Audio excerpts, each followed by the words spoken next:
Olá! Hoje o Conexões vai falar sobre deficiência. Vamos tratar de diferentes tipos de deficiência e falar como é a vida de pessoas que têm algum tipo de deficiência. Bom, e para isso, nós vamos conversar com a Adriane Almeida, que é presidente da Associação de Deficientes Físicos do Estado de Goiás. Olá, Adriane, muito obrigada pela presença. Olá, Camila, eu que agradeço. Bom, e também vamos conversar com a Patrícia Oliveira, que é presidente da Associação de Deficientes Visuais do Estado de Goiás. Olá, Patrícia, muito obrigada pela presença também. Olá, eu que agradeço. Bom, mas antes de começarmos, a gente assiste agora a uma matéria que vai falar um pouquinho sobre a realidade de pessoas que têm diferentes tipos de deficiências. A cada novo dia, mais uma batalha. Atravessar calçadas e ruas esburacadas, ultrapassar as barreiras da comunicação. Esses são alguns dos desafios diários enfrentados por pessoas com diferentes tipos de deficiência e que mostram que, apesar de ser um conceito bonito, a acessibilidade ainda é pouco aplicada. Goiânia não tem acessibilidade, isso é ilusão de falar que tem acessibilidade. E a maior prova é se sair aí, gravar e filmar. Muita dificuldade. Atualmente está pior ainda, porque com a idade, qualquer ser humano já vai, né, ficando mais limitado. E eu estou muito mais limitada ainda. Tanto interno como externo. Assim. É respiração, é tudo, é fraqueza. Então, a locomoção. Para que a acessibilidade seja aplicada pelo menos dentro do ambiente de ensino superior, o Programa de Acessibilidade na Educação Superior, Incluir, desenvolve ações para garantir o acesso pleno às instituições federais de educação desde o ano de 2005. Na Universidade Federal de Goiás, os recursos destinados por meio de editais estão sendo investidos desde 2008. A partir de 2008, o governo federal começa a abrir, por meio de um programa chamado Programa Incluir, a destinação de recursos para que algumas questões referentes à acessibilidade no ensino superior fossem contempladas. Num primeiro momento, esse programa abre como edital. Então, as universidades elaboravam o seu projeto e apresentavam ao MEC. Isso foi feito aqui pela UFG, se eu não me engano, a primeira vez em 2008. Aí contou com a participação da professora Dalva, que na época fazia parte da equipe da Prograde, que junto com a professora Dulce começou então a apresentar os primeiros projetos. O Núcleo de Acessibilidade da UFG atende a 170 alunos, com deficiência intelectual, visual, auditiva ou física, e tem como um dos principais objetivos aplicar e desenvolver mídias inclusivas para esses estudantes. Mas para os alunos atendidos pelo núcleo, ainda é preciso avançar muito para que eles tenham as mesmas condições de estudo que os alunos que não têm deficiência. Sim, eu enfrento bastante dificuldades nos diferentes espaços, por exemplo, na biblioteca ou outras unidades acadêmicas, na comunicação com a coordenação, a gente não tem intérpretes disponíveis, então falta essa acessibilidade para mim aqui na minha língua. É fundamental que tenha um intérprete atuando nesses espaços. A gente já tem intérpretes no quadro do curso de Letras Libras, que atuam em sala de aula. Eles atuam em duplas, em todas as aulas atendendo, mas fora da faculdade de letras, a gente não tem essa relação de comunicação nos outros espaços. Então, essa acessibilidade ela não acontece. Eu sim dificuldades no meu curso, principalmente no processo de leitura, quadro GIS, que a maioria dos professores usa, como meu curso é de exatas, são muitas contas no quadro e minha visão não ajuda na leitura dos materiais. Hoje a faculdade não está preparada para receber alunos com deficiências. Ela não tem preparo, os professores não têm. Acho que desde 2013 ela voltou a olhar para os deficientes, para tentar adequar a cada um, porque cada um tem um certo tipo de deficiência, para tentar levar o aluno à conclusão, né, e não desistência do curso. Transformar as universidades e todos os lugares de convivência coletiva em espaços acessíveis é um desafio demorado, mas necessário para que todos tenham igual direito. Eu ter a mesma oportunidade de outras pessoas comuns com os meus problemas, com as minhas dificuldades. Eu ter o acesso, oportunidade, concorrência justa, mesmo eu tendo a minha deficiência, de concorrer de igual para igual. Fazer com que realmente a comunidade universitária entenda e compreenda que o acesso da pessoa com deficiência e no aspecto mais amplo, as pessoas com necessidades especiais na universidade, para além de uma questão de direito social, é uma questão enquanto valor humano, né? E aí, nesse sentido, fazer com que todos, né, tenham essa compreensão, né, e junto conosco, trabalhem junto, no sentido de construir uma universidade, de fato, né, mais acessível, né, e mais inclusiva para todos, eu penso que é o maior desafio. Bom, vou começar com você, Adriane. Gostaria de falar sobre a situação dos deficientes físicos no Estado. Como é que você avalia a condição de vida? Gostaria que você tratasse de uma forma bem ampla mesmo. Como é hoje a realidade de quem tem algum tipo de deficiência em relação à saúde, a condições de trabalho? Bom, a pessoa com deficiência física hoje, ela se sobressai às demais deficiências, né? Nós temos maiores condições, tanto na área da saúde, na inclusão no mercado de trabalho, porque, na verdade, a deficiência física, ela não sendo tão severa, ela possibilita, né, que a pessoa tenha uma maior facilidade na área da saúde, na área do trabalho, o que, na verdade, não é de um modo geral, que as pessoas que são tetraplégicas, que têm uma deficiência mais severa, na verdade, nós ainda temos muita dificuldade, tanto na inserção no mercado de trabalho, tanto na área da saúde, o transporte, ainda temos muita dificuldade. Bom, e para você, Patrícia, como é que é a questão do deficiente visual no estado de Goiás, a condição também de vida, de saúde, de trabalho? Bom, não diferente do que a Adriane coloca, nós temos também as mesmas condições, né? Porque dentro da deficiência visual nós temos o baixa visão e também nós temos a pessoa com cegueira. O baixa visão ele também tem uma condição muito complexa, porque vai depender, né, da questão do contraste visual, a questão da luz, enfim, tem várias as especificidades aí que às vezes colocam ele em situação em prejuízo. O cego total ele enfrenta grandes dificuldades, principalmente na questão das barreiras de comunicação, né? Daí eu estou falando porque hoje nós vivemos num mundo visual e esse mundo visual ele trabalha muito com papel, né? Até mesmo a nossa formação, a nossa cultura já nos coloca muito daquilo do concreto, daquilo que a gente vê. Aí nós temos problema de dificuldade urbana, da mobilidade urbana, né, que nós temos aí calçadas, nós temos hoje ônibus, né, que não tem aí recursos, que fazem aí a sinalização. Nós temos dificuldades também em ambientes de uso coletivo, as pessoas ainda não estão preparadas para recepcionar a pessoa com deficiência visual e nem todas as deficiências, né? Nós temos hoje esse grande dilema.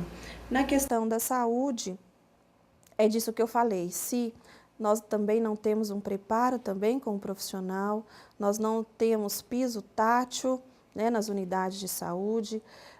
Na questão do trabalho, é uma outra dificuldade, porque como a deficiência visual ela é considerada, entre aspas, a deficiência severa, há um entendimento que essa deficiência ela não produz, a pessoa que tem essa deficiência ela não é produtiva.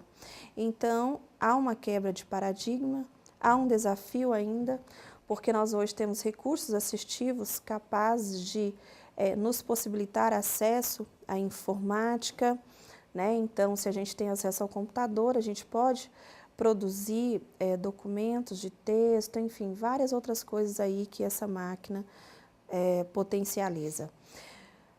Agora, é claro que tem algumas atividades, né, que realmente elas são, eu não digo incompatíveis, porque o ser humano ele é superação, mas elas apresentam um grau maior de impedimento. Bom, Adriane, muito se fala sobre acessibilidade, sobre inclusão.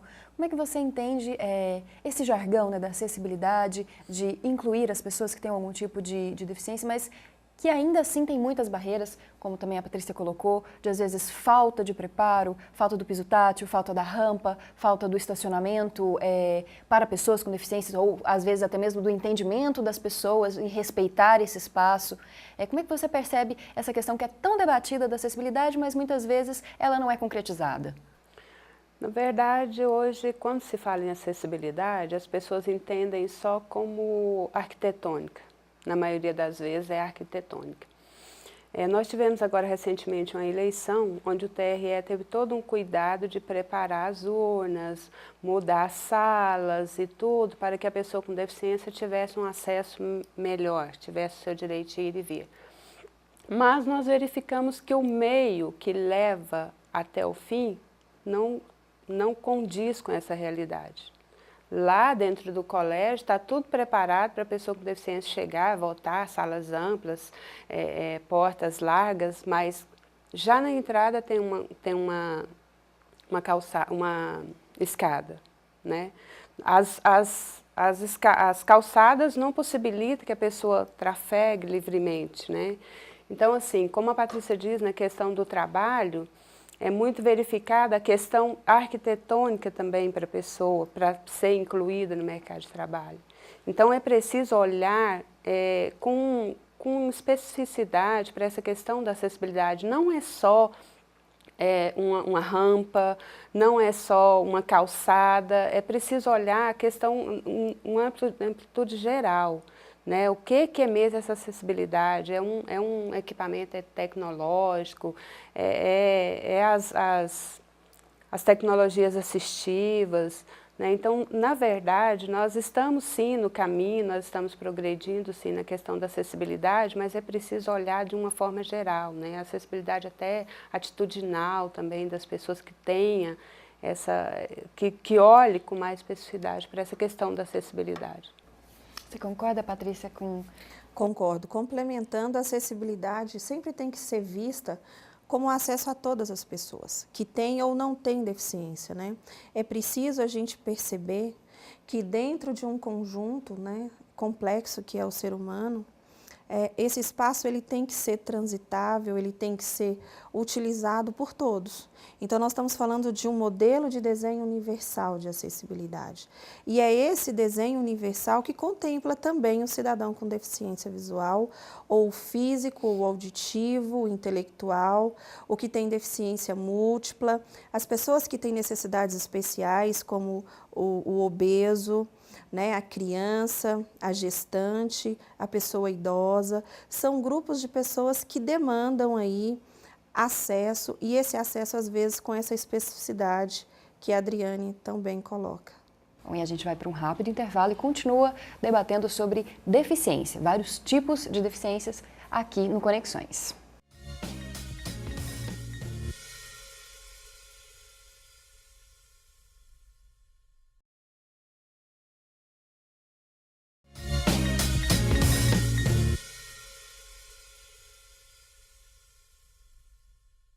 Estamos de volta com Conexões, que hoje está falando sobre diferentes tipos de deficiência.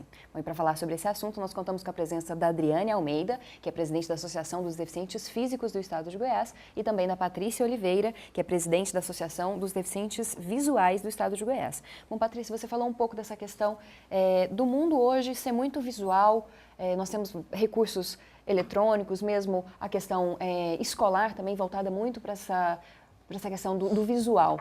Como é que são as barreiras enfrentadas, principalmente para crianças, para jovens que estão em idade escolar e precisam ser inseridos nesse mundo, mas muitas vezes não existem recursos ainda, ou esses recursos não são acessíveis a todas as camadas da população? A maior barreira é a da atitude. E daí eu estou dizendo que, às vezes, a gente entende atitude preconceituosa no sentido de um xingatório, ou no sentido de, às vezes, a gente não ter uma boa receptividade. Mas eu estou colocando isso de forma mais ampla. É a questão do não conhecer, né?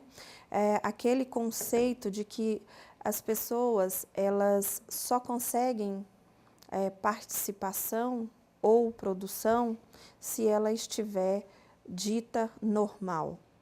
Então, na questão da educação, a pessoa com deficiência visual hoje, ela dispõe de vários recursos, mas é preciso que o professor, né, de sala, também todo o corpo que integra essa unidade escolar, consiga conhecer esses recursos e, mais que isso, também estejam abertos para aquela demanda em especial de determinado aluno. Quer dizer, a demanda de um aluno pode não ser a do outro aluno, mesmo tendo cegueira, porque são questão de oportunidades, como você bem falou. A questão da camada social hoje, né, a questão da vulnerabilidade social, ela agrava muito a deficiência. Então, tem famílias que ofertam essas condições, até mesmo na questão mesmo de aceitação da própria deficiência, né? E isso favorece muito no desenvolvimento da criança. Hoje nós temos um grande problema em Goiás. Nós não temos ainda o material braille, ele não chega ainda a tempo, porque não basta chegar, ele tem que chegar a tempo para que o aluno possa participar, né, ali junto com os outros coleguinhas, ou os outros colegas na fase aí de adolescência ou de adulto, para que ele possa fazer a prova todos ali. Não tem sentido ele ter que sair da sala ou fazer um dia, né, diferente, porque o material não chegou, ou que seja um material digitalizado. Então, nós precisamos avançar ainda hoje nesse aspecto. Para o baixa visão, ainda é mais tranquilo, porque é questão de fonte. Aumentou a fonte, já está mais tranquilo. Mas eu te falei aqui de recursos mais usuais, claro, né? Nós temos vários outros. E as escolas no estado, elas estão preparadas para receber esse aluno, os professores, a estrutura física, ou existe uma diferenciação, escolas que estão preparadas e outras não? Camila, eu não posso dizer que elas não estão preparadas, mas ainda tem muito que avançar, porque eu digo que quando há um início, né, há tentativas de acerto, para mim já começa aí uma certa preparação. Agora, é aquilo que a Adriane colocou um pouco, a forma de compreender a acessibilidade ainda que é o grande dilema, né? Hoje nós temos leis, né, como a própria LDB, nós temos o Decreto 52/96, né, a Convenção dos Direitos da Pessoa com Deficiência, que responsabiliza o poder público, mas ainda a efetividade desse mecanismo legal, ela ainda não acontece. Aí eu digo que nós estamos em 3 momentos. Nós temos o momento da conquista dessas leis, né, desses documentos oficiais, mas mais que ainda, na sua efetivação, eu sinto que ainda nós precisamos avançar muito, porque precisa compreender o que nós estamos tratando de acessibilidade. Bom, Adriane, e para o deficiente físico, para crianças ou adolescentes, existe uma estrutura preparada para receber essa criança e também para aceitá-la? Como a Patrícia diz, né, estamos no caminho. Mas o que acontece com a deficiência física, na verdade, os pais das crianças têm procurado colocar essas crianças naquelas escolas que atendem mais a essa necessidade. Então, realmente, há toda uma preocupação de que essa criança esteja numa escola inclusiva, né, e não lá segregado, mas assim, ainda deixa muito a desejar, porque agora que está se acordando, né, para que essas pessoas, que nós, pessoas com deficiência, precisamos ter, às vezes, um atendimento diferenciado, o professor precisa estar, precisa saber lidar com os tipos de deficiência. Então, é um início, sim, como disse a Patrícia, as crianças estão indo para a escola, os professores estão sentindo que eles precisam se inteirar mais, que eles precisam conhecer mais para poder lidar com essas crianças. Os pais têm procurado, né, às vezes colocar, as crianças às vezes algumas não querem ir porque existe até a questão do preconceito e tudo mais, mas os pais conversam com a escola. Então assim, nós estamos no caminho. Nós acreditamos que no futuro próximo já estaremos aí totalmente incluídos, né? As crianças sentirão, os professores estarão mais preparados para lidar. Mas hoje ainda há muita dificuldade ainda, como a Patrícia disse, na verdade a criança chega, vai estudar e às vezes fica ali na sala de aula só fazendo parte. Não tem aquilo, não tem os recursos que ela necessita para realmente aprender. Né? Ela sai dali, ela passa de ano, mas lá na prática mesmo, na verdade, ela não está preparada, não. Falou um pouquinho de preconceito, né, Adriane?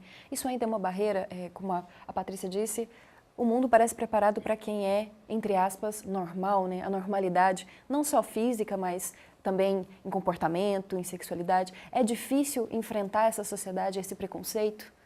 Ainda é difícil enfrentar o preconceito, realmente ainda existe, principalmente com aquelas deficiências que esteticamente não são né, padrão hoje, né? Às vezes tem umas deficiências que a pessoa esteticamente não é legal, então quando ela vai, assim, falando de mercado de trabalho, quando ela vai fazer uma entrevista, quando a pessoa chega com aquela deficiência, às vezes falta uma perna ou às vezes... Né, não tem uma estética legal, nós já percebemos, advogados nossos lá da ADFEG, pessoas que têm assim, estudo, que estão totalmente capacitados, vão na empresa, mas nós percebemos que ali no processo ele já é barrado por aquela deficiência não ter uma estética legal, entendeu? Nós percebemos, ainda tem muito essa questão do preconceito. Bom, Patrícia, tem leis hoje, leis que garantem vagas no serviço público, exigem que as empresas tenham pessoas no seu corpo de trabalho que tenham algum tipo de deficiência. Isso tem sido cumprido, essa lei tem sido cumprida, essa lei tem auxiliado mesmo a inserção de pessoas com deficiência no mercado de trabalho? Camila, no poder público, nós também encontramos várias dificuldades, porque o candidato com deficiência, ele tem uma prova a mais do que o candidato que não possui deficiência. Quando ele faz a prova, ele ainda passa por uma avaliação de compatibilidade com o cargo, deficiência e o cargo. Quer dizer, isso é algo também que nos exige muito, né? Como eu disse agora há pouco, nós sabemos que o ser humano ele supera muita coisa. Então, não dá mais para só de forma clínica avaliar a deficiência visual não é compatível com determinado cargo ou a outra deficiência. É preciso que dê as condições, né, de acessibilidade, daí nós estamos falando de uma maneira ampla, para que essa pessoa possa desenvolver essa função. É claro que dentro do conjunto de funções, existe algumas que não vão ser executadas na sua plenitude, mas daí nós temos adaptações, nós temos vários recursos para que ela possa ter um desenvolvimento e um sucesso. Ainda na iniciativa privada, nós temos a Lei 8.213, que obriga as empresas acima de 100 colaboradores. Ainda nós estamos muito no âmbito da obrigação, quer dizer, as empresas contratam porque ela vai ter que pagar uma multa alta se ela não cumprir a lei, né? A famosa lei de cota. E aí é onde está o grande problema. Ela contrata, mas se ela não oferta as condições, quer dizer, também essa pessoa ela vai ficar lá ociosa, isso vai gerar frustração, né? Ela, com certeza, ela vai ter aí um adoecimento psicológico e isso não é legal, né? Porque o ser humano, ele tem aí dentro da sua especificidade a categoria fundante, que é o trabalho. Quer dizer, ele se realiza por aquilo que ele consegue produzir. E a pessoa com deficiência, ela às vezes é impedida, né? Então, eu posso dizer para você que mesmo tendo essas leis, nós hoje temos aqui no estado pouco mais de 17%. Quer dizer, ora, essa lei existe desde 91, E aí nós temos pouco mais de 17% do cumprimento da cota. Então, aonde é que está o problema? Nós só podemos identificar e aí certificar que é a questão das atitudes, é a questão da barreira mesmo atitudinal, é a falta do conhecimento, né, desses empregadores e também da própria, eu não vou dizer que é só do empregador, não. A pessoa com deficiência, muitas vezes, ela se encontra em uma situação que, às vezes, ela mesmo se limita a se desenvolver. Então, nós temos várias questões aí que acho que a gente tem que caminhar. Bom, a gente acabou de passar por um período eleitoral e a acessibilidade, ela é muito... se faz muito essa propaganda da acessibilidade nesse momento de cidadania, que é o momento do voto, da questão da estrutura física e também da questão das urnas serem preparadas para deficientes físicos, mas mesmo assim ainda tem problemas, né, Patrícia? Você relatou que faltava, que era necessário para ouvir o áudio da urna um fone de ouvido e isso não foi avisado. Então, um recurso que estaria disponível para vocês não foi utilizado por ninguém. Eu não posso dizer que por ninguém, mas assim, na grande maioria, né, as informações de que era preciso levar o fone, quer dizer, como você disse, o recurso está ali, mas se não tem o fone, quer dizer, a acessibilidade ela não foi efetiva, né? E aí o que a gente sugere? Por que não fazer contato com as associações de defesa de direito, né? O problema, Camila, é que não basta noticiar, tem que ver como essa notícia vai chegar até o público-alvo. Quer dizer, a pessoa com deficiência visual, ela não lê jornal impresso, né? Então, quer dizer, precisa, então, de uma comunicação televisiva, ou não sei, ou até fazer contato com as próprias associações, enfim. Precisava dessa articulação mesmo para que o eleitor com deficiência visual pudesse levar o seu fone. E da mesma forma, houve problema para quem era cadeirante, para quem precisava ter acesso por meio de rampa. Teve gente que teve que ser carregado para conseguir votar. Teve pessoas que precisou ser carregados 4, 5 lanças de escadas. E assim, na eleição passada, os mesários tiveram toda essa preocupação de colocar ali uma observação de que aquela pessoa tinha uma deficiência. Então, nessa eleição, eu acredito que já deveria ser bem mais tranquilo. Mas, realmente, muitas pessoas tiveram dificuldade, chegaram, não conseguiram, às vezes mudaram a sessão, colocaram no andar de cima, era embaixo, a pessoa sempre votou no térreo, quando chegou era no andar de cima e, assim, a pessoa até falou, mas eu sempre votei aqui porque sou cadeirante. Não, mas a gente te carrega.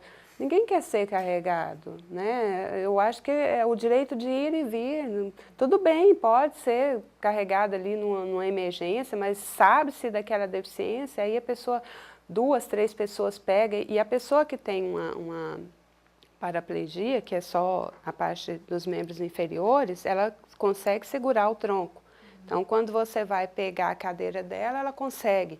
Já o tetraplégico, não são todos, mas a maioria não tem. Então, quando você pega na cadeira dele, a tendência é ele ir para frente, às vezes cair. Então, não é porque é humilhante carregar uma cadeira, é porque, na verdade, às vezes a pessoa sabe que vai passar por uma dificuldade, por um constrangimento, e isso não é legal. A Constituição garante, né, os direitos iguais, a isonomia, e às vezes não acontece. Bom, e a gente continua falando sobre esse tema no último bloco do Conexões, que trata novamente sobre deficiência.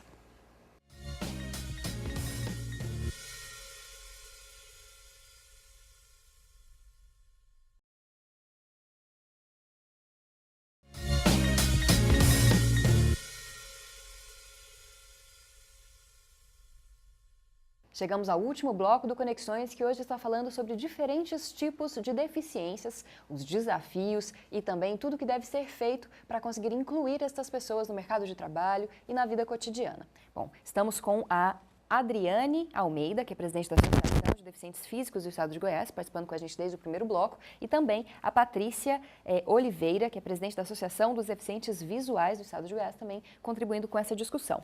Bom, Adriane, a gente falou um pouco no bloco passado, em relação à dificuldade de acesso de cadeirantes ou de pessoas que tenham tenham mobilidade reduzida, né? E como que é isso na cidade? A cidade que tem calçadas péssimas, mal conservadas, que às vezes não tem espaço de acesso para o cadeirante subir, tem diferentes níveis nas calçadas, não há uma padronização. É complicado para quem tem alguma necessidade, tem uma deficiência, caminhar pela cidade? É quase impossível, né? Não é nem complicado, é quase impossível, porque essa questão das calçadas, eu acredito que seja uma questão cultural mesmo. Porque hoje nós verificamos as pessoas construindo casas novas, loteamentos novos aí que estão sendo feitos, e cada um quer enfeitar a sua calçada de um jeito, quer fazer uma escadinha, quer fazer uma elevação maior. Então, assim, na verdade, eu acredito que esse problema só será resolvido quando for culturalmente trabalhado com as pessoas, com a sociedade, de que é preciso fazer uma calçada ou reformar a sua calçada para que um cadeirante, para que um idoso, para que um obeso possa caminhar com tranquilidade, entendeu? Então, assim, nos prédios públicos hoje, onde há leis que obrigam que os prédios públicos que sejam visitados por várias pessoas tenham acessibilidade, nós verificamos as calçadas em péssimo estado. Então, a pessoa que usa uma cadeira de roda, ali mesmo na porta da Adfeg, um trecho da Adfeg para o CRER, há um fluxo muito grande de pessoas que têm a mobilidade reduzida, na verdade, porque fazem tratamento no CRER e na Adfeg, né? Porque nós somos também centro especializado em reabilitação. E tem um trecho ali em cima daquela ponte, férrea ali, que há não tem como o cadeirante passar, porque há uma elevação, tipo uma escada, que é estreita, não dá para a cadeira passar, e na parte de baixo, onde daria para a cadeira passar, é mais estreita ainda, então o que acontece? A pessoa tem que passar no meio ali da Quinta Avenida, disputar com os carros ali aquela passagem. Então, assim, isso vem dos órgãos públicos, da sociedade em geral, que não tem essa conscientização de que nós precisamos mudar, que nós precisamos trabalhar, que uma pessoa pode vir a ser deficiente em qualquer momento da vida. Hoje nós temos muitos casos de acidente de trânsito, armas de fogo, AVC. Pessoas jovens estão tendo AVC, estão indo para uma cadeira de roda. Então, é preciso essa conscientização. Nós não estamos pedindo uma coisa exclusiva para nós, pessoas com deficiência. Nós estamos pedindo um mundo para todos, um mundo melhor para que todos possam ter acessibilidade. Patrícia, da mesma forma, para quem tem deficiência visual e se locomove pela cidade, é quase impossível, né? Aqui quase não existe piso tátil nas calçadas, é muito complicado, às vezes, até mesmo atravessar a rua, por questão das pessoas não respeitarem a faixa de pedestre. Como é que é para vocês? Nesse aspecto que a Adriane coloca, nós estamos aí com um grande problema, né, na elaboração das políticas públicas, porque nós precisamos mesmo de um planejamento de calçadas,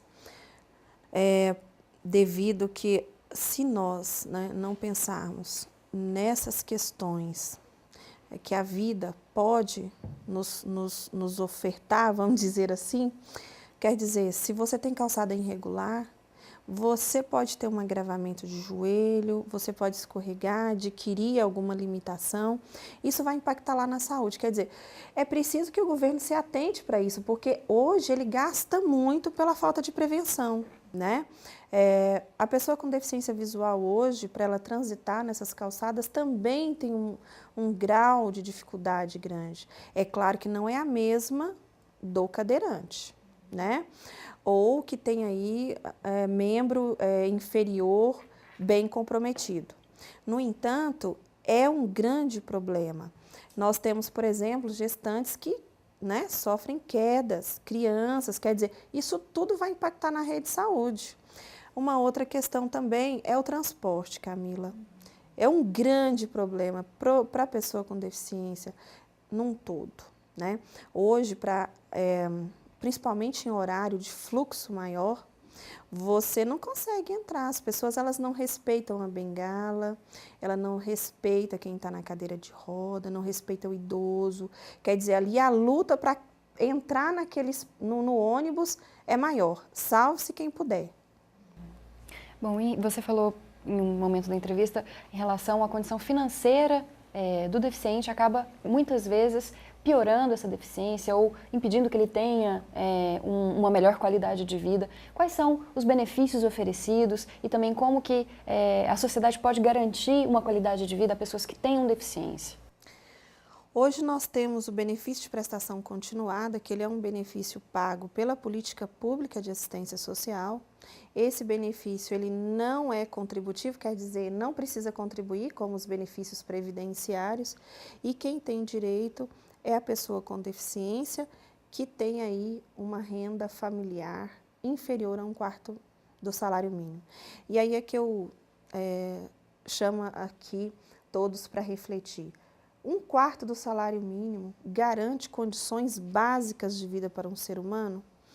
Além disso, nós, que temos deficiência, que nós temos um gasto maior, porque a pessoa com deficiência ela gasta mais em relação a quem não tem deficiência, por conta desses recursos assistivos que ela necessita para que ela possa se interagir com o meio.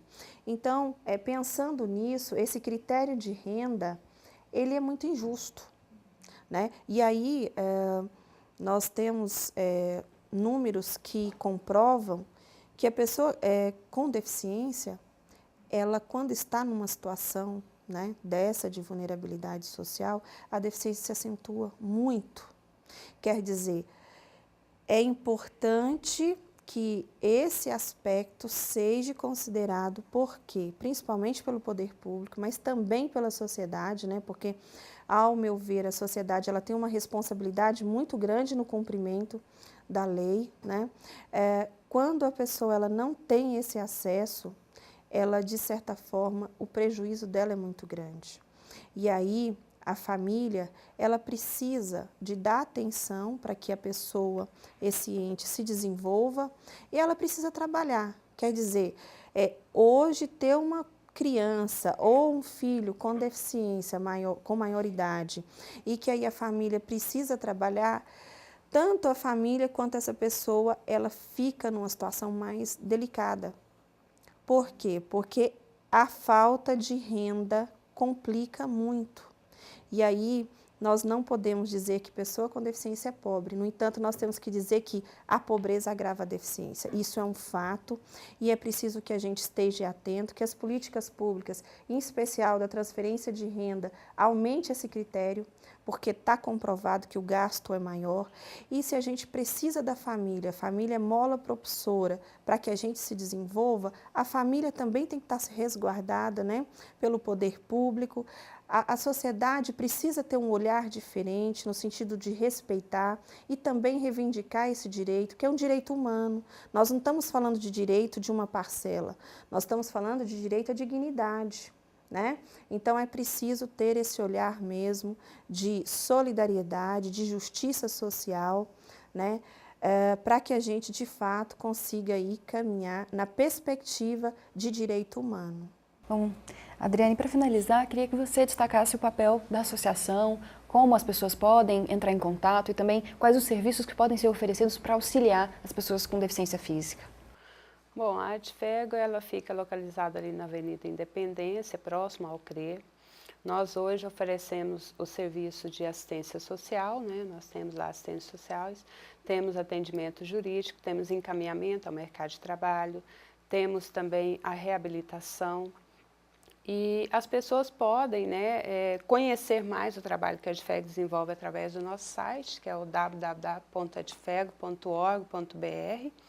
Também ligando, o contato lá é o 3202-3313, que estará se inteirando de todo o trabalho que a Adfego desenvolve. Hoje nós temos também um número significativo de atletas que são paralímpicos, são atletas internacionais. Então, nós temos desenvolvido um trabalho nessa área da reabilitação também, porque a Adfego hoje ela é centro especializado em reabilitação física e intelectual.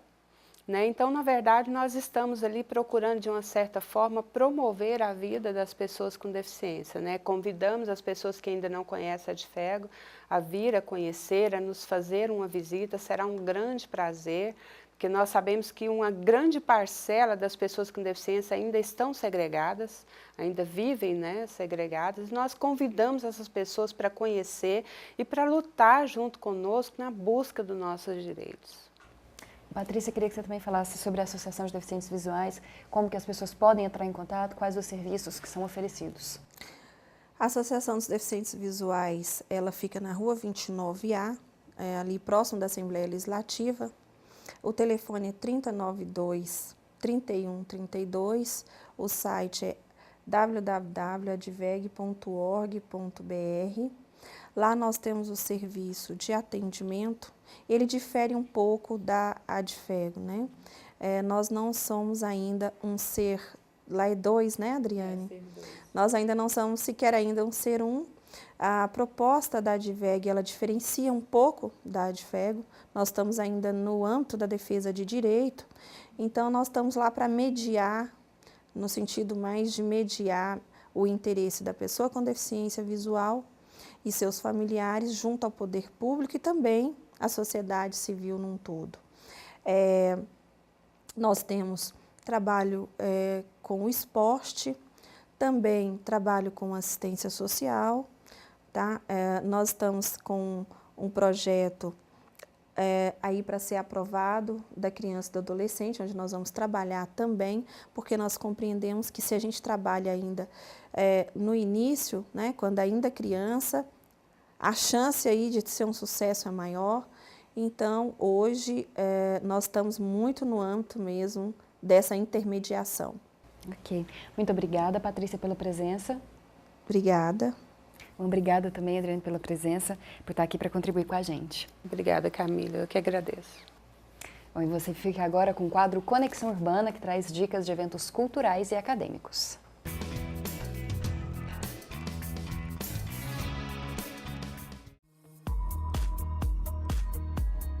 Na terça, quarta e quinta-feira será realizado o 9º Congresso de Psicologia da Universidade Federal de Goiás. O evento será na Faculdade de Educação da UFG, que fica no setor universitário. Nesta edição, o tema escolhido é Psicologia para quê e para quem? De quarta a sexta-feira terá o 1º Congresso Internacional de Enfermagem Neonatal, juntamente com o 3º Congresso Brasileiro de Enfermagem Neonatal. O evento será realizado no Centro de Cultura e Convenções de Goiânia e tem como tema o cuidado contínuo ao recém-nascido, políticas e práticas baseadas em evidências em enfermagem neonatal. Mais informações no endereço eletrônico que aparece aí na tela. Já estão abertas as inscrições para a oficina Cultura e História Afro-Brasileira, que será realizada de 12 a 15 de novembro, no Centro Cultural Oscar Niemeyer. Serão 4 dias de oficina, sendo que de quinta a sexta-feira elas serão realizadas entre 1 e 5 horas da tarde. No sábado, as oficinas serão das 8 ao meio-dia. A atividade visa atingir professores, estudantes e diversos profissionais que estão interessados no tema. Para mais informações, basta ligar no telefone que aparece aí na tela.